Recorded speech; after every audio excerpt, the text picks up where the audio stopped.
سیرت نبوی قرآن سے شاہد و قاسم ہو تم، طیب ہو طاہر یا نبی، سیرت نبوی قرآن سے۔ الحمدللہ رب العالمین والصلاة والسلام علی سید المرسلین، اما بعد فاعوذ باللہ من الشیطان الرجیم، بسم اللہ الرحمن الرحیم۔ الصلاة والسلام علیک یا رسول اللہ وعلی آلک واصحابک یا حبیب اللہ۔ الصلاة والسلام علیک یا نبی اللہ وعلی آلک واصحابک یا نور اللہ۔ آج نبی کریم صلی اللہ تعالی علیہ وآلہ وسلم کی سیرت مبارکہ کے حوالے سے ایک نیا پروگرام شروع کرنے جا رہے ہیں، اور آقا کریم صلی اللہ علیہ وآلہ وسلم کی سیرت کو ایک منفرد انداز میں بیان کیا جائے گا۔ عنوان یہ ہے سیرت نبوی قرآن سے، یعنی نبی کریم صلی اللہ علیہ وآلہ وسلم کے سیرت طیبہ کے مآخذ جہاں سے یہ سیرت لی جاتی ہے، وہ احادیث طیبہ بھی ہیں، وہ سیرت کی کتابیں بھی ہیں، وہ مغازی کی کتابیں بھی ہیں، وہ اشعار بھی ہیں، نعتیں بھی ہیں، تاریخ بھی ہے۔ لیکن ہم جو اس سلسلے کے اندر کلام کریں گے، اس میں کوشش یہ رہے گی کہ اس کا زیادہ سے زیادہ حصہ قرآن مجید سے ہو۔ تو نبی پاک صلی اللہ علیہ وآلہ وسلم کی سیرت کا بیان ہوگا قرآن مجید سے۔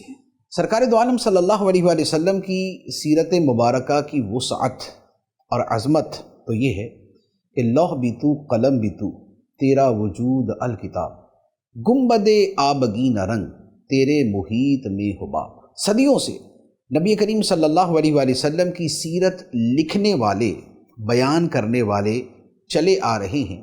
لوگ لکھ کے دنیا سے چلے گئے، ساری زندگی لکھتے رہے، لیکن نبی کریم صلی اللہ علیہ وآلہ وسلم کی سیرت طیبہ کو کما حقہ آج تک بیان نہ کیا جا سکا اور نہ کیا جا سکے گا۔ کیوں؟ اس لیے کہ نبی کریم صلی اللہ علیہ وآلہ وسلم مظہر کمالات الہیہ ہے۔ اللہ تعالیٰ کی عظمتیں اور شانیں اس کے محبوب صلی اللہ علیہ وآلہ وسلم سے ظاہر ہوتی ہیں، اور خدا کی شان یہ ہے کہ اللہ تعالیٰ فرماتا ہے وَلَوْ أَنَّ مَا فِي الْأَرْضِ مِنْ شَجَرَةٍ أَقْلَامٌ وَالْبَحْرُ يَمُدُّهُ مِنْ بَعْدِهِ سَبْعَةُ أَبْحُرٍ مَا نَفِدَتْ كَلِمَاتُ اللَّهِ۔ فرمایا اور زمین میں جتنے درخت ہیں، اگر وہ سب قلمیں بن جاتے اور سمندر ان کی سیاہی، پھر اس کے بعد اس پہلی سیاہی کو 7 سمندر مزید بڑھا دیتے تو بھی اللہ کی باتیں ختم نہ ہوتی۔ اللہ کی عظمت، اللہ کے کمال، اللہ کی شان اتنی بڑی، اتنی وسیع، اتنی عظیم ہے، اور خدا کی شانوں کے سب سے بڑے مظہر ہمارے آقا و مولا صلی اللہ علیہ وآلہ وسلم ہیں۔ تو آپ کی شان بھی وہ بحر ناپیدا کنار ہے، وہ سمندر ہے جس کا کنارہ نہیں، اور وہ صحرا ہے جس کی انتہا نہیں، اور وہ وسعت ہے کہ جس کا کوئی اختتام نہیں۔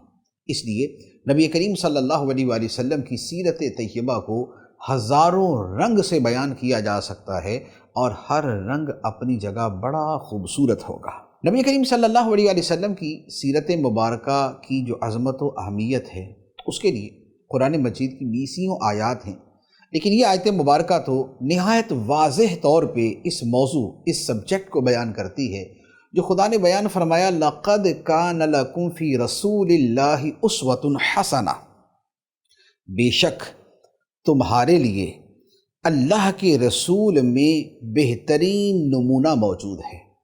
یعنی اے لوگو، نبی کریم صلی اللہ علیہ وآلہ وسلم کی ذات میں، آپ کے کردار میں، آپ کی سیرت میں، آپ کے احوال میں، مختلف مواقع پر آپ کے اعمال و افعال میں تمہارے لیے زندگی گزارنے کا بہترین نمونہ موجود ہے کہ جس کی تم پیروی کر سکتے ہو، جس کے نقش قدم پہ چل سکتے ہو۔ تو سیرت کا جو موضوع ہے وہ اس اہمیت کو اپنے اندر رکھے ہوئے ہے۔ لفظ سیرت جو ہے، اس کا ویسے تو معنی ہوتا ہے راستہ، طریقہ، اور اس کے علاوہ حیت یعنی کہ ایک جو حالت، کیفیت اور صورت بنتی ہے وہ. تو لفظ سیرت کا معنی یہ بنتا ہے. پھر آگے اس لفظ کا جو اطلاق ہے، یہ جو لفظ بولا جاتا ہے وہ کسی شخص کے کردار کے بارے میں بھی بولا جاتا ہے. یعنی عربی زبان میں جب ہم کلام کرتے ہیں تو لفظ سیرت کردار کے معنی میں بھی آتا ہے. اسی لیے اچھی سیرت، بری سیرت، نیک سیرت، بد سیرت یہ الفاظ استعمال ہوتے ہیں، لیکن عمومی طور پہ کسی بھی شخص کے کردار کے حوالے سے. لیکن یہی لفظ سیرت جو ہے پھر اپنے خاص معنی کے اعتبار سے اس ذات مبارکہ کے ساتھ خاص ہو گیا کہ جہاں خیر ہی خیر ہے، جہاں بھلائی ہی بھلائی ہے، جہاں اچھائی ہی اچھائی ہے. وہ کمال حسن حضور ہے کہ گمان نقص جہاں نہیں، یہی پھول خار سے دور ہے، یہی شمع ہے کہ دھواں نہیں. تو نبی کریم صلی اللہ علیہ وآلہ وسلم کی سیرت مبارکہ یعنی آپ کے احوال مبارکہ اور آپ کے کردار مبارک کے بارے میں جب ہم بات کرتے ہیں تو یہ لفظ سیرت جو ہے وہ نبی کریم صلی اللہ علیہ وآلہ وسلم کی ذات کے لیے زیادہ استعمال ہونے لگا. جب یہ زیادہ استعمال ہونے لگا تو اب موجودہ زمانے میں یا قریب زمانے میں اس کا جو اطلاق ہے وہ نبی کریم علیہ السلام کے حالات زندگی پر ہی ہوتا ہے. پھر اس میں جو یوں کہہ لیں کہ کئی اعتبار سے کچھ وسعت، کچھ اولین استعمال، کچھ بعد کا استعمال. جیسے اولین استعمال جو ہے وہ سیرت کے لیے لفظ مغازی تھا، یعنی کہ سیرت کے موضوع کو لفظ مغازی سے بیان کیا جاتا تھا. اور مغازی کیا تھے؟ نبی کریم صلی اللہ علیہ وآلہ وسلم کے غزوات، آپ کی جنگیں. غزوہ خاص طور پہ وہ کہ جس میں نبی پاک صلی اللہ علیہ وآلہ وسلم نے خود شرکت فرمائی. تو پہلے مغازی کا لفظ تھا، لیکن پھر نبی کریم علیہ السلام کی ذات مبارکہ سے وابستہ ہر موضوع اور ہر شے کو سیرت کے باب کے اندر داخل کر دیا گیا. تو اب صورتحال یہ ہے کہ صحابہ کرام کا تذکرہ ہو یا اہل بیت اطہار کا تذکرہ ہو یا نبی کریم علیہ السلام کے زمانے کے لوگوں کا بیان ہو، یہ سب کے سب سیرت کے ضمنی موضوعات بن جاتے ہیں. تو یہ سیرت کی ایک وسعت کے اعتبار سے کلام ہے. تو اب صورتحال یہ ہے کہ اب لفظ سیرت جب بھی بولا جائے گا تو یہ نبی کریم صلی اللہ علیہ وآلہ وسلم کی ذات، آپ کے کردار کے حوالے ہی سے کلام ہوگا. جیسے مثال کے طور پہ ہم یہ بولیں کہ سیرت کی کتابوں میں لکھا ہے، یا سیرت کے مطالعہ کرتے ہوئے آپ کے سامنے یہ بات آئے گی. تو اب یہاں پر سیرت کے ساتھ کوئی اور لفظ نہیں جوڑا کہ نبی کریم علیہ السلام کی سیرت کی کتابوں میں یا آپ کی سیرت کا مطالعہ کرتے ہوئے. لیکن جب ہم یہ لفظ بولیں گے تو جو مسلمان ہمیں سن رہے ہوں گے وہ فوری طور پہ سمجھ جائیں گے کہ اس سے مراد نبی کریم علیہ السلام ہی کی سیرت ہے. گویا یہ لفظ اپنے لغوی معنی کے اعتبار سے، لغت کے معنی کے اعتبار سے تو بڑا وسیع ہے، لیکن عرف کے اعتبار سے مسلمانوں میں خاص طور پہ یہ نبی کریم علیہ السلام کے احوال زندگی کے ساتھ خاص ہو چکا. اب ایک موضوع آتا ہے، وہ یہ ہے کہ سیرت کے مطالعہ کرنے کی یا سیرت کے بیانات کو سننے کی یا سیرت کی معلومات حاصل کرنے کا کوئی بھی ذریعہ اپنانے کی ہمیں ضرورت کیا ہے؟ ہم سیرت کیوں پڑھیں؟ ہم سیرت کیوں سنیں؟ تو اگر یہ تھوڑا سا موضوع جو ہے وہ کلیئر ہو جائے تو ہمارے لیے سیرت کی اہمیت اور اس کے جاننے کی فضیلت جو ہے وہ یوں کہہ لیں کہ بہت زیادہ بڑھ جائے گی. سب سے پہلی بات وہی ہے جو شروع میں بیان کی کہ اللہ تعالیٰ نے قرآن مجید میں بیان کیا لَقَدْ كَانَ لَكُمْ فِي رَسُولِ اللَّهِ أُسْوَةٌ حَسَنَةٌ، بے شک تمہارے لیے رسول اللہ کی زندگی میں بہترین نمونہ موجود ہے. یعنی زندگی گزارنے کا جو بہترین طریقہ ہو سکتا ہے، جو اللہ کی بارگاہ میں مقبول طریقہ ہو سکتا ہے، اور جو احوال زندگی خدا کو سب سے زیادہ پسند ہیں، وہ نبی کریم صلی اللہ علیہ وآلہ وسلم کی ذات مبارکہ میں موجود ہیں. تو اب جو خدا کی پسند پر چلنا چاہے، جو خدا کے رضا کے طریقوں پر چلنا چاہے، جو خدا کی بارگاہ میں احسن ترین اعمال کو اپنانا چاہے، تو اس کے لیے جو آئیڈیل ترین کردار ہوگا وہ نبی کریم صلی اللہ علیہ وسلم کی ذات مبارکہ کا ہوگا. اور اس کی معلومات کے لیے سیرت کا جاننا اور سیرت کا پڑھنا یا سننا ضروری ہوگا. تو یہ وہ سب سے پہلی اور بنیادی بات ہے کہ جس کے لیے سیرت کا مطالعہ کرنا ضروری ہے. دوسری بات، اللہ تعالیٰ نے قرآن مجید میں ایک جگہ نہیں 20 جگہ فرمایا اطیعوا الرسول. کہیں فرمایا اطیعوا اللہ و اطیعوا الرسول، اللہ کی اطاعت کرو اور رسول کی اطاعت کرو. کہیں فرمایا من یطع اللہ والرسول، اور جو اللہ اور رسول کی اطاعت کرے۔ کہیں فرمایا وَمَن يُطِعِ اللَّهَ وَرَسُولَهُ، اور جو اللہ اور اس کے رسول کی اطاعت کرتا ہے۔ یعنی قرآن مجید کے بڑے مرکزی موضوعات میں سے یا بڑے بنیادی احکام میں سے ایک حکم یہ ہے کہ نبی کریم صلی اللہ علیہ وآلہ وسلم کی اطاعت کی جائے، اور یہ اطاعت خدا کی اطاعت ہے۔ فرمایا مَن يُطِعِ الرَّسُولَ فَقَدْ أَطَاعَ اللَّهَ، اور جو رسول کی اطاعت کرتا ہے تو بے شک اس نے اللہ کی اطاعت کی۔ تو اللہ کی اطاعت سب سے اہم اور سب سے اصل مقصد، اور اس اطاعت کے حصول کا طریقہ نبی کریم صلی اللہ علیہ وآلہ وسلم کی اطاعت کرنا۔ اب اطاعت کیا ہے؟ اطاعت ہے نبی کریم صلی اللہ علیہ وآلہ وسلم کے احکام پر عمل کرنا۔ تو اب یہ احکام کہاں سے پتہ چلیں گے؟ یہ نبی کریم علیہ الصلوۃ والسلام کی سیرت سے پتہ چلیں گے۔ بہت سے احکام قرآن مجید میں آئیں گے، بہت سے احکام قرآن مجید کے علاوہ نبی کریم صلی اللہ علیہ وسلم کی سیرت میں بیان کیے جائیں گے۔ تو لہذا جو قرآن کے حکم پر عمل ہے کہ اللہ اور اس کے رسول کی اطاعت کرو، اس حکم پہ عمل کرنا موقوف ہے نبی کریم صلی اللہ علیہ وسلم کی سیرت کے جاننے پر۔ تو یہ ایک بڑی بنیادی حکمت اور بڑا بنیادی سبب ہے سیرت طیبہ کا مطالعہ کرنے کا۔ پھر اس کے ساتھ ایک اور بات، قرآن مجید میں اللہ تعالیٰ نے فرمایا قُلْ إِن كُنتُمْ تُحِبُّونَ اللَّهَ فَاتَّبِعُونِي، اے حبیب تم فرماؤ، اے لوگو اگر تم اللہ سے محبت کرتے ہو تو میری اتباع کرو، میرے نقش قدم پر چلو۔ میری اتباع کرو گے تو نتیجہ کیا ملے گا؟ فرمایا یحببکم اللہ ویغفر لکم ذنوبکم، اللہ تم سے محبت فرمائے گا اور تمہارے گناہوں کو بخش دے گا۔ گویا گناہوں کی بخشش اور خدا کا محبوب بندہ بننا اور خدا کی محبت کے دعوے میں سچا ہونا، یہ موقوف ہے نبی کریم صلی اللہ علیہ وآلہ وسلم کی اتباع پر، آپ کی پیروی پر۔ اتباع کسے کہتے ہیں؟ کسی کے پیچھے پیچھے چلنے کو، تابعہ یتبعو، کسی کے پیچھے پیچھے چلنا جو ہے، کسی کا تابع ہونا، کسی کے طریقے کے پر چلنا، کسی کے نقش قدم پر چلنا، یہ تبعیت کہلاتا ہے، یہ اتباع کہلاتا ہے۔ اور اللہ تعالیٰ نے گناہوں کی بخشش کی بشارت اور اپنی محبوبیت کا مرتبہ دینے کا وعدہ فرمایا ہے نبی کریم علیہ الصلوۃ والسلام کی اتباع پر، کہ جو آپ کا طریقہ ہے، جو آپ کی طرز زندگی ہے، جو آپ کے صبح و شام، آپ کے دن رات، آپ کے احوال، آپ کے اعمال، آپ کی بندگی، آپ کی عبدیت، آپ کا عبادت کا طریقہ، آپ کی معاشرت کا طریقہ ہے، ان سب کا مجموعہ جو ہے یہ دین ہے، اور یہ نبی کریم علیہ الصلوۃ والسلام کا طریقہ ہے، اور اس پر چلنا اتباع رسول کہلاتا ہے۔ تو اب گویا خدا سے محبت اور خدا کا محب ہونا اور خدا کا محبوب ہونا، یہ دونوں چیزیں یہ موقوف ہو گئیں اتباع نبی صلی اللہ علیہ وآلہ وسلم پر۔ اور اب نبی کریم علیہ الصلوۃ والسلام کے احوال کیا ہیں، عبادات کیا تھی، طریقہ کیا تھا، آپ کی معاشرت کیسی تھی، آپ کی زندگی کیسی تھی، یہ سب کہاں سے پتہ چلے گی؟ اس کے لیے جو سب سے مین ٹائٹل بنے گا وہ سیرت النبی صلی اللہ علیہ وآلہ وسلم کا بنے گا۔ تو یہ مطالعہ سیرت کا ایک اور بڑا اہم سبب اور ایک اور بہت بڑی اہم حکمت ہے جو ابھی بیان کی گئی۔ پھر اس کے ساتھ ایک اور سبب کہ سیرت کے مطالعے کا ایک اہم محرک اور ایک اہم مقصد کیا ہے، وہ یہ ہے دین اسلام آیا کیوں؟ اللہ تعالیٰ فرماتا ہے لِيُظْهِرَهُ عَلَى الدِّينِ كُلِّهِ، تاکہ اس دین کو غالب کر دے تمام دینوں پر۔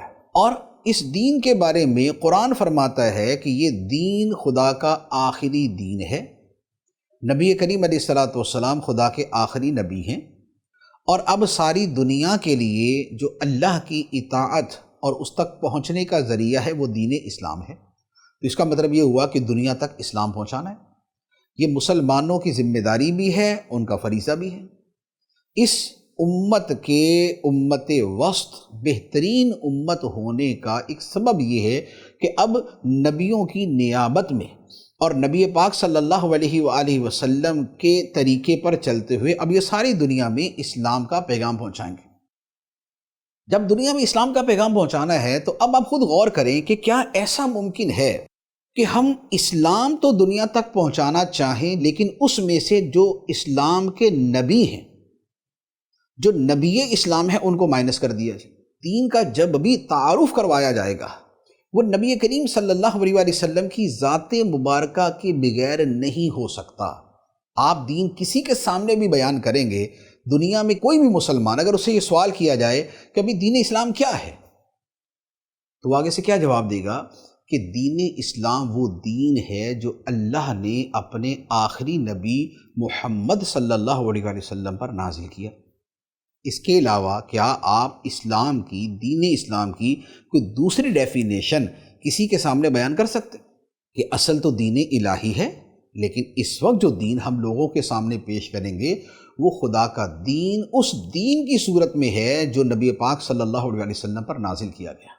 تو جب دین کے تعارف میں نبی کریم صلی اللہ علیہ وآلہ وسلم کی ذات شامل ہے، پھر اسلام کی اوتھینٹسٹی، اس کی صداقت، اس کی عظمت اور اس کی ایک بہترین دین ہونے کو آپ نے بیان کرنا ہوگا، تو آپ کو نبی کریم علیہ الصلوۃ والسلام کی ذات کو بیان کرنا پڑے گا کہ اس دین کو لانے والے کیسے تھے، اس دین کو لانے والی ہستی کیسی تھی، ان کا کردار کیسا تھا، وہ کتنے سچے تھے، کتنے دیانتدار تھے، کتنے امانت دار تھے، انہوں نے کیسی پاکیزہ زندگی گزاری، ان کی زندگی کا ہر لمحہ کتنا خوبصورت تھا، وہ کس قدر خدا سے ڈرنے والے تھے، وہ لوگوں کا کتنا خیال رکھنے والے تھے۔ یہ وہ ساری چیزیں ہوتی ہیں جو ریلیونٹ ہوتی ہیں جب آپ اسلام کا تعارف کرواتے ہیں۔ تو گویا اب دنیا میں اسلام پھیلانا یہ ہماری ذمہ داری ہے، یہ مسلمانوں کی ذمہ داری، اور یہ ذمہ داری پوری تب ہوگی کہ جب نبی پاک صلی اللہ علیہ وآلہ وسلم کی سیرت مبارکہ کا مطالعہ ہوگا اور آپ نبی کریم علیہ الصلوۃ والسلام کی سیرت کو بیان کریں گے۔ تو یہ ایک بڑا اہم پوائنٹ ہے کہ نبی کریم علیہ الصلوۃ والسلام کی سیرت کا مطالعہ کیوں ضروری ہے۔ اچھا، پھر اس کے ساتھ ایک اور چیز جو تھوڑی سی اس سے ریلیٹڈ ہے وہ یہ ہے کہ جیسے ہم مسلمان ہیں، نبی کریم علیہ الصلوۃ والسلام سے محبت کرتے ہیں، اسی طرح ایسے لوگوں کی دنیا میں کمی نہیں کہ جو معاذ اللہ ہمارے آقا صلی اللہ علیہ وآلہ وسلم سے بغض رکھتے ہیں، آپ سے دشمنی رکھتے ہیں، اور انہوں نے اپنے اس بغض، حسد، عداوت اور کینے کی وجہ سے نبی کریم صلی اللہ علیہ وآلہ وسلم کے خلاف غلط باتیں دنیا میں پھیلائی ہوئی، جس کے پھیلانے والوں کے اندر جو اسلام کے دشمن مصنفین ہیں اور اسلام کے نام پر جو اسلام کے خلاف لکھنے والے مستشرقین ہیں، یہ بہت بڑی تعداد ہے۔ جو تھوڑا سا اس فیلڈ کے جاننے والے تو ان کو پتہ ہے کہ مستشرقین کیا ہوتے ہیں، ان کی حرکتیں کیا ہیں، ان کے کارنامے یعنی کہ غلط کارنامے کس قسم کے ہیں۔ تو دنیا میں ایک بہت بڑا طبقہ ہے جو لاکھوں، کروڑوں، اربوں افراد کی تعداد میں ہے کہ جن تک اسلام کا اور نبی کریم علیہ الصلوۃ والسلام کا تعارف ہی غلط پہنچے۔ تو اب اگر ان تک اسلام پہنچانا ہے اور پہنچانا ہے کہ ہماری ذمہ داری ہے، تو اب آپ نبی کریم علیہ الصلوۃ والسلام کی کن باتوں پر وہ لوگ کیسا کلام کرتے ہیں اس سے واقف ہونا، اور جو ایکچول نبی کریم صلی اللہ علیہ وآلہ وسلم کا کردار ہے وہ کیا تھا، اس کا پڑھنا، سمجھنا اور اسے بیان کرنا یہ ضروری ہے۔ تو لہذا اس لیے بھی جو مبلغ عالمی سطح پر اسلام کو پیش کرنا چاہتا ہے، اس کے لیے ضروری ہے کہ سیرت مبارکہ کا جو ایک پاکیزہ جو مطالعہ ہے وہ اس کی نظروں سے گزرا ہوا۔ تو یہ سیرت کے مطالعے کا ایک اور محرک ہے۔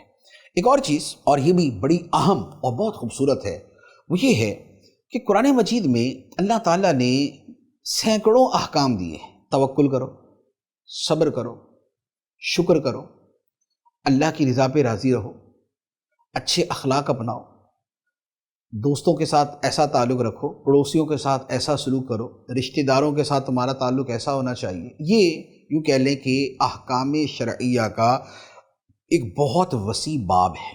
اچھا، اس کے ساتھ پھر دوسرے وہ احکام جن کا تعلق عبادات کے ساتھ ہے، نماز پڑھو، روزہ رکھو، حج کرو، زکوٰۃ ادا کرو۔ پھر کاروباری مسائل ہیں، سود سے بچنے کا حکم ہے، رشوت سے بچنے کا حکم ہے۔ تو اس طرح کے احکام کا ایک مجموعہ ہے، یعنی دین اسلام جو ہے وہ محض اخلاقی تعلیمات کا نام نہیں، بلکہ اخلاقی تعلیمات اور اس کے ساتھ خدائی احکام، ان سب کے مجموعے کا نام ہے۔ اب قرآن میں جو احکام دیے گئے، خواہ وہ نماز کا ہے، روزے کا، حج کا، زکوٰۃ کا، یا اخلاقیات کے بارے میں جو کچھ قرآن نے فرمایا ہے، ان سب کی وضاحت کون کرے گا؟ اللہ تعالیٰ نے نبی کریم صلی اللہ علیہ وآلہ وسلم کو بھیجا تو آپ کے بھیجنے کے مقاصد میں اس کو بیان کیا کہ قرآن کی تفصیل، قرآن کی تشریح، قرآن کی تبیین اور قرآن کی توضیح، یہ ساری چیزیں بیان کرنا، یہ سارے کام کرنا، یہ نبی کریم صلی اللہ علیہ وآلہ وسلم کی ذمہ داری ہے۔ لِتُبَيِّنَ لِلنَّاسِ مَا نُزِّلَ إِلَيْهِمْ، اس نازل کردہ قرآن کی تبیین، اسے کھول کھول کر بیان کرنا، اس کے احکام کو پوری طرح واضح کر دینا، یہ نبی کریم علیہ الصلوۃ والسلام کی ذمہ داری ہے۔ تو اب نبی کریم علیہ الصلوۃ والسلام نے اسے جو بیان کیا تو قرآن کے اندر تھوڑی بیان کیا، قرآن کو تو آپ نے واضح کرنا ہے۔ تو جو آپ نے بیان کیا وہ کہاں بیان کیا؟ وہ جو بیان کیا ہے اس کا نام سیرت ہے، اس کا نام سنت ہے، اس کا نام حدیث ہے۔ تو یہ قرآن فہمی، یہ موقوف ہے نبی کریم علیہ الصلوۃ والسلام کی سیرت طیبہ پہ۔ پھر اس کے ساتھ ایک ہے تشریح و تفصیل اور تبیین، کہ اس حکم کی وضاحت یہ ہے، جیسے نماز ہے تو کتنی پڑھنی ہے؟ قرآن میں تو نہیں ہے 5 پڑھنی، یہ قرآن مجید میں کہیں نہیں لکھا ہوا کہ 5 نمازیں، تو یوں 5 کے الفاظ کے اثر نہیں بیان کیا گیا۔ اب 5 پڑھنی ہے، اس کا وقت کیا ہے، کس وقت شروع ہوگی، کس وقت ختم ہوگی، یہ سب تفصیل جو ہے یہ تبیین ہے، اور یہ نبی کریم علیہ الصلوۃ والسلام نے فرمائی۔ پھر اس کے ساتھ تو صبر ہے، شکر ہے، توکل ہے، قناعت ہے، اخلاص ہے، اللہ سے محبت ہے، اللہ کا ڈر ہے، آخرت کی فکر ہے، یہ جتنی چیزیں ہیں اس پر عمل کیسے کیا جاتا ہے یہ نبی کریم علیہ الصلوۃ والسلام کی سیرت مبارکہ بتاتی ہے۔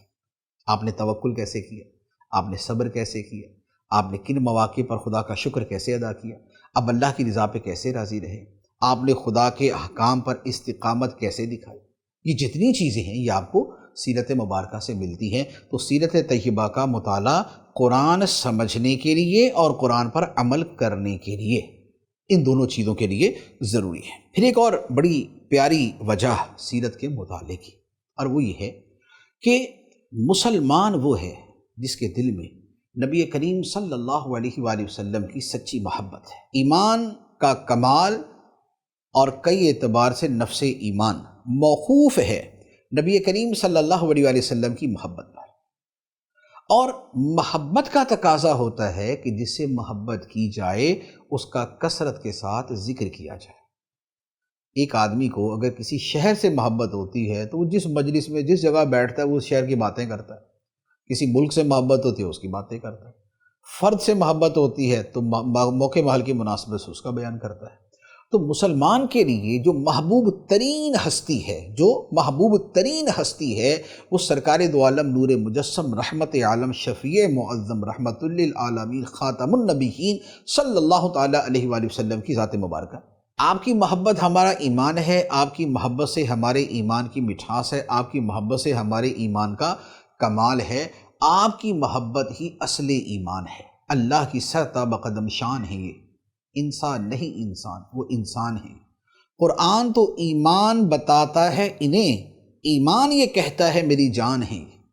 تو نبی کریم صلی اللہ علیہ وآلہ وسلم ہمارے ایمان کی روح ہیں، ہمارے ایمان کی جان ہیں۔ ہماری محبت کا تقاضا یہ بنتا ہے کہ نبی کریم صلی اللہ علیہ وآلہ وسلم کے پیارے پیارے احوال کا، زندگی کا، سیرت کا مطالعہ کریں اور سنیں۔ تو لہذا مطالعہ سیرت کا ایک بہت بڑا محرک یہ نبی کریم صلی اللہ علیہ وآلہ وسلم کی محبت بھی ہے۔ بلکہ علماء کرام نے لکھا ہے، اعلیٰ حضرت علی رحمٰن نے ایک جگہ بیان فرمایا ہے کہ نبی کریم صلی اللہ علیہ وآلہ وسلم کی دل میں محبت پیدا کرنے کا ذریعہ یہ ہے کہ سیرت کا مطالعہ کیا جائے اور کثرت سے درود پڑھا جائے۔ تو نبی کریم علیہ الصلوۃ والسلام کی محبت جو ہے وہ دل کے اندر جو ہے وہ جاگزیں ہو جاتی ہے۔ تو لہذا محبت جو ہے وہ ایک بڑا محرک ہے۔ ایک اور چیز، ایک اور سبب، ایک اور محرک وہ ہے کہ نبی کریم صلی اللہ علیہ وآلہ وسلم کی مبارک زندگی کو مختلف لوگ مختلف پہلوؤں سے دیکھتے ہیں۔ ہم اگر پوری دنیا کو اوورآل دیکھیں اور بہت وسیع پیمانے پر اگر ہم جا کے سیرت کو دیکھنا چاہیں تو ہمارے سامنے کیا ہوگا کہ دنیا میں وہ کون سی ہستیاں ہیں جنہوں نے مختصر وقت میں دنیا میں ایک بہت بڑا انقلاب برپا کیا، ایک بہت بڑی تبدیلی لے کر آئے۔ اور یہ موضوع دنیا کے بڑے موضوعات میں سے ہے۔ اس پر ریسرچ کرنا یہ دنیا کی بڑی بڑی یونیورسٹیوں کے کام ہوتے ہیں، اور بڑے بڑے ریسرچ اسکالرز جو ہے وہ اس کے اوپر اپنے تھیسز لکھتے ہیں، اس کے اوپر وہ تصنیفات کرتے ہیں، اس کے اوپر وہ کام کرتے ہیں۔ اب دنیا میں آنے والے جو بڑے بڑے انقلاب ہیں، جو سب سے پرامن طریقے سے ہوئے، جو سب سے خوبصورت انداز میں ہوئے، جو سب سے زیادہ کامیاب ہوئے، جو سب سے زیادہ دیر پا ثابت ہوئے، اور جس کی اصل صورت آج تک موجود ہے، اگر ایسے انقلاب کے اعتبار سے بات کریں گے تو آپ یقین کیجئے کہ دنیا میں صرف ایک ہستی ہے جس کا انقلاب سب سے زیادہ پرامن طریقے سے آیا، جس کا انقلاب ظاہر کے ساتھ باطن میں بھی آیا، جس کا انقلاب جسم کے ساتھ روح میں بھی آیا، جس کا انقلاب باہر کے ساتھ گھر میں بھی آیا، جس کا انقلاب پرائیویٹ لائف سے لے کے عالمی ریاستی سطح تک آیا، جس کا انقلاب صرف 1 2 40 50 سال کے نہیں بلکہ صدیوں کے لیے آیا، وہ دنیا میں ایک ہستی ہے جس کا نام محمد مصطفیٰ صلی اللہ علیہ وآلہ وسلم ہے۔ تو دنیا میں جو انقلابات کا جاننا ہے اور اس پہ ریسرچ کرنا ہے اور اس پہ جو بہترین اس میں سے اصول نکل سکیں انہیں نکالنا ہے، اس کے لیے نبی کریم صلی اللہ علیہ وآلہ وسلم کی سیرت سے اچھی چیز دنیا میں آپ کو کبھی نہیں مل سکتی۔ آپ کو کوئی انقلاب ملے گا جس میں کروڑوں لوگوں کا خون بہایا گیا، آپ کو وہ انقلاب بھی ملیں گے جس میں کروڑوں لوگوں کا خون بہایا گیا۔ آپ کو وہ انقلاب بھی ملے گا جس میں لوگوں کی گردنیں باقاعدہ کلہاڑوں کے ساتھ یا مشینوں کے ساتھ کاٹی گئی۔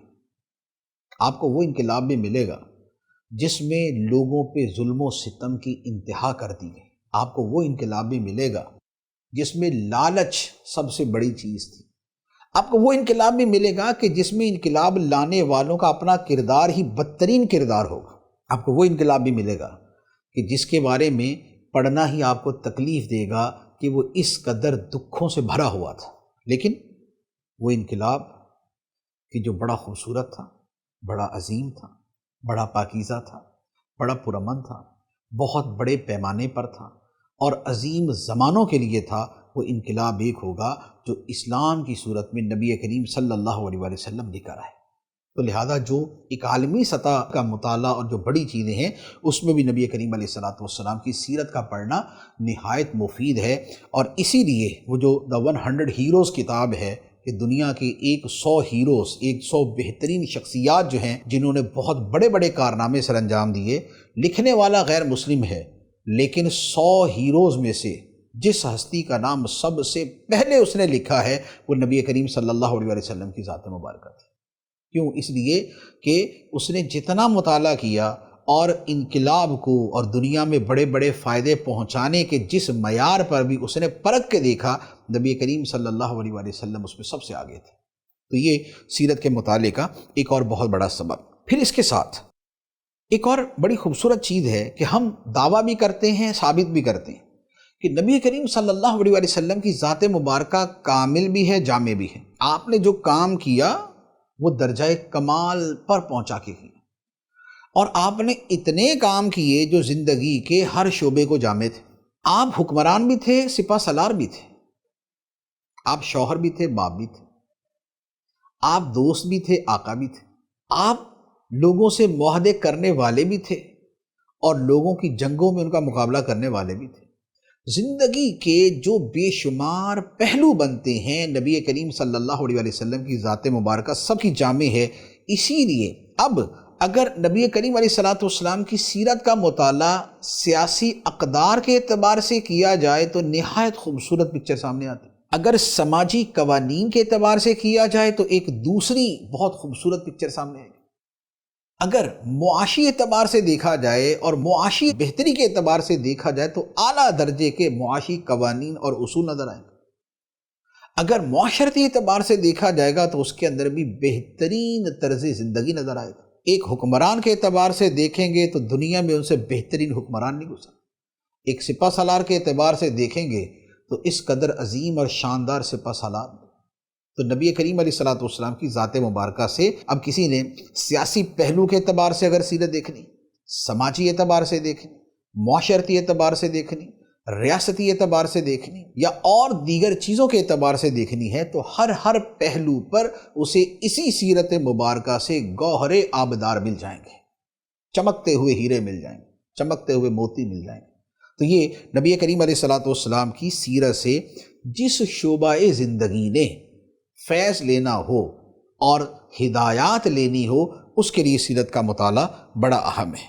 تو یہ سیرت کا ایک یوں کہہ لیں کہ میں نے مطالعہ سیرت کے جو محرکات اور جو اس کے فوائد اور جو اس کے مقاصد ہیں وہ آپ کے سامنے بیان کیے۔ تو اس لیے سیرت کا مطالعہ مختلف جہات سے ہوتا ہے، کوئی مجموعی سیرت کا مطالعہ کرتا ہے، کوئی سیرت کے کسی پہلو کا مطالعہ کرتا ہے، کوئی قدیم ماخذ کے اعتبار سے مطالعہ کرتا ہے، کوئی جدید دور کے اندر سیرت کے کن کن پہلوؤں سے کیا کیا فائدہ اٹھایا جا سکتا ہے اس کے اوپر کام کرتا ہے۔ تو یہ ایک بڑا وسیع موضوع ہے، یہ ایک بہت وسیع سبجیکٹ ہے۔ اب ان سب چیزوں کے ساتھ اب اگر کسی بندے نے سیرت کی طرف آنا ہے، وہ سیرت کا مطالعہ کرنا چاہتا ہے، تو اب سیرت کے لیے اس کو کتابیں چاہیے، اور سیرت کے لیے وہ کچھ مطالعہ کرے گا، کچھ پڑھے گا، کچھ سنے گا۔ تو انشاءاللہ یہ جو ہمارا پروگرام ہے یہ نبی کریم علیہ السلام کی سیرت کے بہت سے پہلوؤں کو جو ہے وہ انشاءاللہ بیان کرے گا۔ اب سیرت کے جو مآخذ ہیں، جیسے میں نے شروع میں بھی بیان کیا کہ سیرت کی کتابیں باقاعدہ موجود ہیں، اسی طرح حدیث کی کتابیں بہت بڑی تعداد میں ہیں اور ان کے اندر سیرت موجود ہے، تاریخ کی کتابیں موجود ہیں، تاریخ کی کتابوں کے اندر بھی سیرت کا تذکرہ ہے، اسی طرح شاعری کے اندر بھی سیرت کے بہت سے پہلو بیان کیے گئے ہیں۔ لیکن جو ہمارا موضوع ہے، جس پر ہم یہ پروگرام کر رہے ہیں اور ہمارے مسلسل سلسلے چلیں گے، وہ ہے سیرت نبوی قرآن سے، کیونکہ نبی کریم علیہ السلام کے سیرت کے جو مآخذ ہیں، یعنی جہاں سیرت کا بیان ہے، اس میں قرآن مجید ایک نہایت اعلیٰ درجے کا سیرت کا ماخذ ہے۔ قرآن مجید میں سیرت کے کتنے پہلوؤں پر بیان کیا گیا ہے یہ آپ انشاءاللہ آگے سلسلے دیکھیں گے، اس سے بھی پتہ چلے گا۔ اور اسی موضوع کے اوپر میری ایک کتاب بھی مکمل ہو چکی ہے، سیرت نبوی قرآن مجید کی روشنی میں، یا اس سے ملتا جلتا نام ہوگا، تو انشاءاللہ آپ اس کا مطالعہ کریں گے تو آپ کو اس سے بھی پتہ چلے گا۔ میں یہاں پر چند پوائنٹس کی طرف اشارہ کر دیتا ہوں۔ پہلی بات، نبی کریم صلی اللہ علیہ وآلہ وسلم اللہ کے نبی ہیں، رسول ہیں، اور آپ بہت سی صفات کے ساتھ دنیا میں بھیجے گئے۔ سیرت کا ایک باب یہ بنتا ہے، آپ بشیر ہیں، نذیر ہیں، مبشر ہیں، داعی اللہ ہے، سراج منیر ہیں، رحمت للعالمین ہیں، خاتم النبیین ہیں، آپ رحمت ہیں۔ یہ جتنے بھی سیرت کے پہلو ہیں یہ سارے کے سارے اللہ تعالیٰ نے قرآن میں بیان فرمائے۔ آپ رسول ہیں، نبی ہیں، مزمل ہیں، مدثر ہیں، طٰہٰ ہیں، یاسین ہیں، یہ جتنی باتیں ہیں یہ سب قرآن مجید کے اندر ہیں۔ تو لہذا سیرت قرآن مجید سے کیوں ہے کہ قرآن مجید میں سیرت کا ایک تو آپ کی رسالت، نبوت اور صفات کے اعتبار سے بیان ہے، ایک یہ ہے۔ دوسرا، نبی کریم صلی اللہ علیہ وآلہ وسلم نے جب مکہ مکرمہ میں دین اسلام، دین توحید کا پیغام پھیلانا شروع کیا تو کفار کی طرف سے بیسیوں اعتراضات، بہت سے مطالبات اور سخت مقابلے اور دشمنیوں کا سامنا ہوا۔ کفار نے کیا مطالبات کیے؟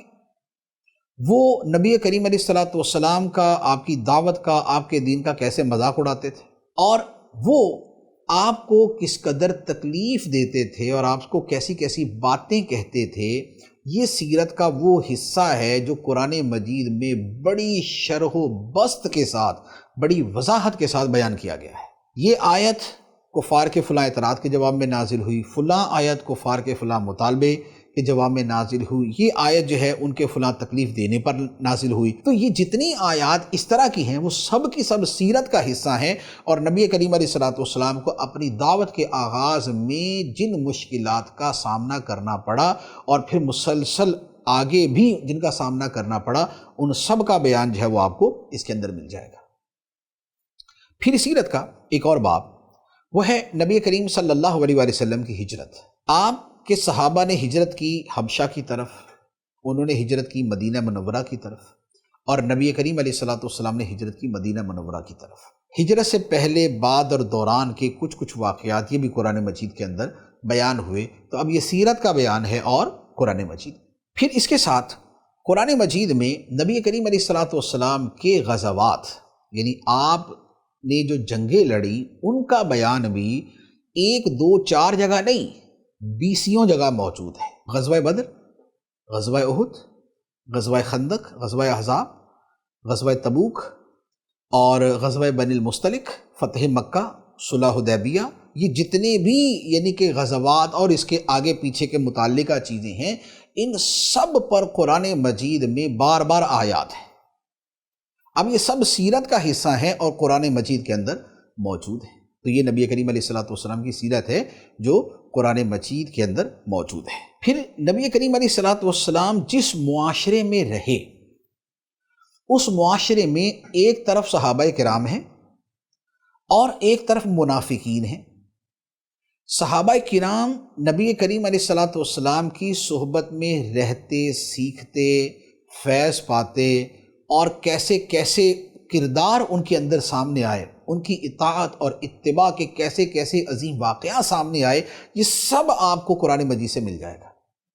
دوسری طرف منافقین کا کردار قرآن مجید نے اتنا کھول کر بیان کیا ہے کہ منافقین جنگوں کے موقع پہ کیا کرتے تھے، عام دنوں میں کیا کرتے تھے، صلح کے دنوں میں کیا ہوتا تھا، نبی کریم علیہ السلام کے بارے میں ان کے خیالات کیسے تھے، مسجد درار انہوں نے بنائی، اور ان کی حرکات اور ان کی جتنی بھی غلط چیزیں تھیں وہ قرآن مجید نے بیان کی، اور یہ سارے کا سارا نبی کریم علیہ السلام کی سیرت کے ایک باب کے طور پر ایک باب بنتا ہے۔ پھر نبی کریم علیہ السلام کی ازواج مطہرات اور اہل بیت اطہار، لازمی بات ہے کہ ازواج مطہرات یعنی بیویاں، نبی کریم علیہ السلام کی بیویاں، یہ آپ کی زندگی کا حصہ ہے۔ اسی طرح آپ کے جو رشتہ دار ہیں یہ آپ کی زندگی کا حصہ ہے۔ تو اب ان کا جو بیان قرآن مجید میں ہے وہ نبی کریم علیہ السلام کی نسبت کے ساتھ جڑا ہوا ہے۔ تو اب یہ جو ہے یہ بھی آپ کی سیرت کا حصہ ہے جو قرآن مجید کے اندر موجود ہے۔ پھر آقا کریم صلی اللہ علیہ وسلم کے اخلاق مبارکہ، آپ نے کسی موقع پہ صبر کیا اس کا بیان، کسی موقع پہ آپ نے توکل کیا اس کا بیان، کسی موقع پہ آپ کا کردار استقامت والا کیسا تھا اس کا بیان، کیسے خدا نے آپ کے اوپر سکینہ نازل فرمایا، اطمینان نازل فرمایا اس کا بیان۔ پھر جو آپ کے اخلاق کریمہ ہیں، آپ کے اخلاق بڑے عظیم ہیں، آپ بڑے نرم دل تھے، آپ بڑے شفیق تھے، آپ بڑے مہربان تھے، لوگ جو ہے وہ آپ کے قرب کے اندر آنا پسند کرتے تھے۔ یہ سب چیزیں یہ اخلاق کا موضوع ہے اور یہ بھی قرآن مجید میں۔ پھر معجزات کا بیان، معراج کا معجزہ قرآن مجید میں ہے، شق قمر چاند کے 2 ٹکڑے ہونے کا معجزہ قرآن مجید میں ہے، اور اس طرح کے کئی معجزات کے جس میں کفار نے حملے کی کوشش کی لیکن اللہ تعالیٰ نے درمیان میں آڑ قائم کر دی۔ تو یہ جو مواد ہے یہ بھی قرآن مجید کے اندر موجود ہے۔ تو یہ میں نے چند ایک مثالیں بیان کی ہیں کہ قرآن مجید نبی کریم صلی اللہ علیہ وسلم کی سیرت کے بہت سے پہلوؤں کو اپنے اندر بہت کھول کر بیان کرتا ہے۔ تو آج جو ہے وہ ایک انٹروڈکشن تھا، ایک تعارفی یہ ہمارا پروگرام تھا ہمارے اس سلسلے کے لیے کہ سیرت نبوی قرآن سے، تو یہ اس کا ایک ابتدائیہ تھا۔ اب انشاءاللہ ہم پھر آگے سیرت کو بیان کرنا شروع کریں گے۔ اللہ تبارک و تعالی ہمیں نبی کریم صلی اللہ علیہ وسلم کی سیرت پڑھنے سننے کی توفیق عطا فرمائے اور اس پر عمل کی بھی توفیق عطا فرمائے، آمین بجاہ النبی الامین صلی اللہ علیہ وسلم۔ سیرت نبوی قرآن سے شاہد و قاسم ہو تم، طیب ہو طاہر